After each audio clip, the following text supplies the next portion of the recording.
All right, let's dive right into a single, incredibly powerful moment in the Bhagavad Gita. We're on the battlefield of Kurukshetra. You've got two massive armies staring each other down, ready for a war that's going to tear a kingdom apart. We are at the point of no return. So picture this. The war cries are echoing. The conches have already been blown. The great warrior Arjuna has just made a request to his charioteer, Krishna. He said, "Take me to the middle. I need to see who I'm about to fight." The whole stage is set. And here's the crucial part.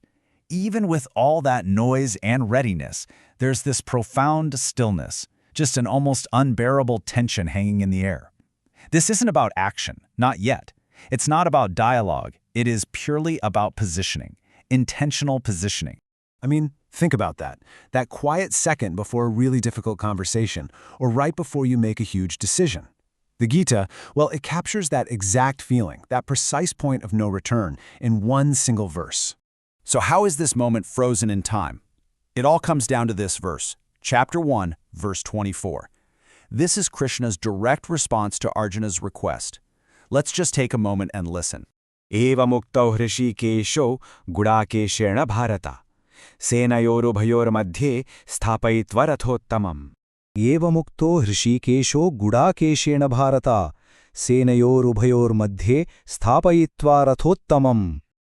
Okay, so what does that actually mean? Well, the translation is something like, "O Bharata, after being asked by guḍākeśena, hṛṣīkeśo placed that magnificent chariot right between the two armies." But you know, the real power here isn't just in what happens, but in the specific names that are used for both Arjuna and Krishna. So first, let's look at Krishna. He's called hṛṣīkeśo, which means Lord of the Senses. Now that is not a random title. It's telling us that Krishna is in total control of perception itself. And who's he talking to? guḍākeśena, who is Arjuna, a name that means the one who has conquered sleep and ignorance. So you have the master of perception being addressed by the master of self-awareness. I mean, that dynamic is just electric. And this move just brilliantly shows off his mastery. See, he doesn't park the chariot in the safe spot or off to the side so Arjuna can get a nice, distant view. No, he drives him right into the heart of it all, into that space between these two opposing forces. This is a deliberate act by the Lord of the Senses, designed to force a very specific kind of confrontation. And just think about what Arjuna is seeing.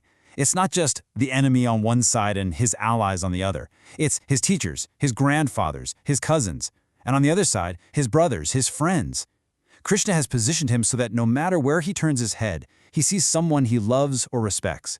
He is forced to see the complete, devastating personal cost of this war. And that's the real takeaway here, right? The physical placement of that chariot is actually a metaphor for a spiritual point of no return.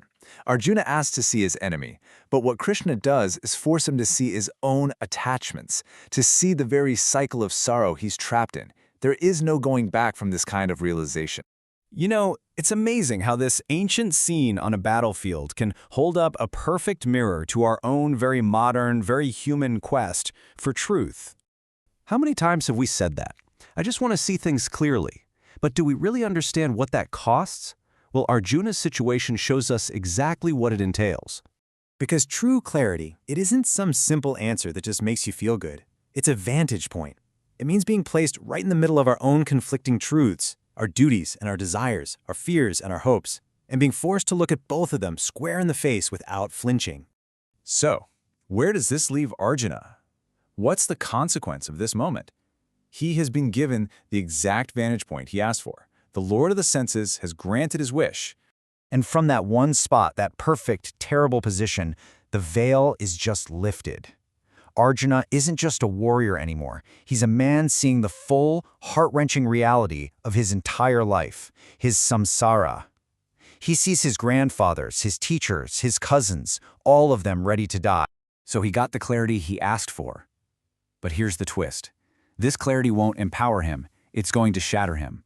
It leads to this immense despair that actually sets the stage for all the teachings of the Gita to come.